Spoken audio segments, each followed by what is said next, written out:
আত্মপ্রকাশ করল বৈষম্য বিরোধী ছাত্র আন্দোলনের তৈরি প্ল্যাটফর্ম জাতীয় নাগরিক কমিটি। ৫৫ সদস্যের কমিটিতে আহ্বায়ক করা হয়েছে মোহাম্মদ নাসিরউদ্দিন পাটোয়ারীকে, সদস্য সচিব আক্তার হোসেন এবং মুখপাত্র সামান্তা শারমিন। বিকেলে কেন্দ্রীয় শহীদ মিনারে এই আহ্বায়ক কমিটি ঘোষণা করা হয়। এ সময় সব রাজনৈতিক দল, গণমাধ্যম সহ দেশের সব খাতকে পুনর্গঠনে তরুণদের নিয়ে কাজ করার কথা বলে জাতীয় নাগরিক কমিটি।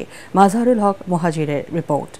প্রিয় দেশবাসী, শেখ হাসিনা সরকার পতনের এক মাসের মাথায় এবার আত্মপ্রকাশ ঘটেছে জুলাই গণঅভ্যুত্থানে নেতৃত্ব দেয়া বৈষম্য বিরোধী ছাত্র আন্দোলনের তৈরি প্ল্যাটফর্ম জাতীয় নাগরিক কমিটি। আমরা চাই গণহত্যাকারীরা তাদেরকে যথাযথ বিচারের আওতায় নিয়ে আসা হবে। আমরা চাই বাংলাদেশকে, এ রাষ্ট্রকে পুনর্গঠন করতে। আমরা চাই জনস্বার্থের পক্ষে নীতি নির্ধারণ করতে। ৫৫ সদস্যের এই কমিটিতে এবি পার্টির নেতা মোহাম্মদ নাসিরউদ্দিন পাটোয়ারীকে আহ্বায়ক, ডাকসু নেতা আক্তার হোসেনকে সদস্য সচিব এবং সামান্তা শারমিনকে মুখপাত্র করা হয়। এ নিয়ে রোববার বিকেলে কেন্দ্রীয় শহীদ মিনারে বিশেষ আয়োজন করে জাতীয় নাগরিক কমিটি। জুলাই গণঅভ্যুত্থানে শহীদদের স্মরণে করা হয় ১ মিনিট নীরবতা পালন। অংশ নেন শহীদ পরিবারের সদস্যরাও। আমার ভাইয়ের নেগেটিভ রক্ত ছিল, রেয়ার গ্রুপ ছিল। আমার ভাই রক্ত ঝরে শেষ হয়ে গেছে। আমার ভাইয়ের বুকে গুলি করেছিল, একটা গুলি আমার ভাই সব রক্ত শেষ করে দিয়েছে। তার সাদা শার্ট রক্তাক্ত লাল হয়ে গেছে। ওনাকে অনেক জঘন্যভাবে মারা হয়েছে। আমি এর মৃত্যুর বিচার চাই।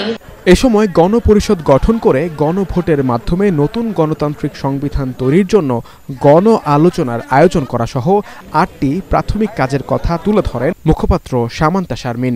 রাষ্ট্রীয় প্রতিষ্ঠানের পুনর্গঠন, জনস্বার্থের প্রতি সংবেদনশীল নীতি নির্ধারণ, নতুন রাজনৈতিক বন্দোবস্তের পূর্বশর্ত, ছাত্র জনতার অভ্যুত্থানের মধ্য দিয়ে প্রতিফলিত হওয়া সামষ্টিক অভিপ্রায় ও গণতান্ত্রিক আকাঙ্ক্ষাকে সমুন্নত রাখা, ছাত্র জনতার উপর সংঘটিত নির্মম হত্যাযজ্ঞে জড়িতদের বিচারের আওতায় এনে শাস্তি নিশ্চিত করার লক্ষ্যে প্রয়োজনীয় কর্মসূচি গ্রহণ করা।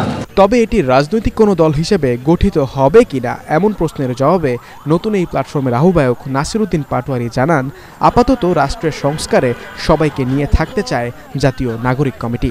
এখনই কোনো রাজনৈতিক দল গঠনের চিন্তা তাদের নেই। আমরা স্পষ্টত বলছি, আমরা কোনো ব্যক্তি বা দলীয় কোনো এজেন্ডাকে সামনে রাখছি না। আমরা রাখছি পুরো বাংলাদেশকে সামনে। বাংলাদেশের পক্ষে ছাত্ররা দাঁড়িয়েছিল, ছাত্র জনতা অংশগ্রহণ করেছিল। এখন যে ছাত্র বাড়িটার পিছনে একজন তরুণ পানি দিয়েছিল, বুদ্ধি দিয়েছিল, পরামর্শ দিয়েছিল, আমরা ছাত্রদের সাথে সেই কাজটাই করব।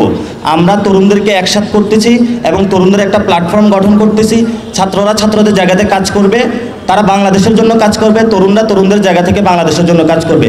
আমাদের মধ্যে ঐক্যবদ্ধের জায়গাটা একমাত্র বাংলাদেশ, আর কোনো জায়গা নাই। অচিরেই তৃণমূল পর্যন্ত এই কমিটি ছড়িয়ে যাবে বলেও জানান আহ্বায়ক নাসিরউদ্দিন পাটোয়ারী।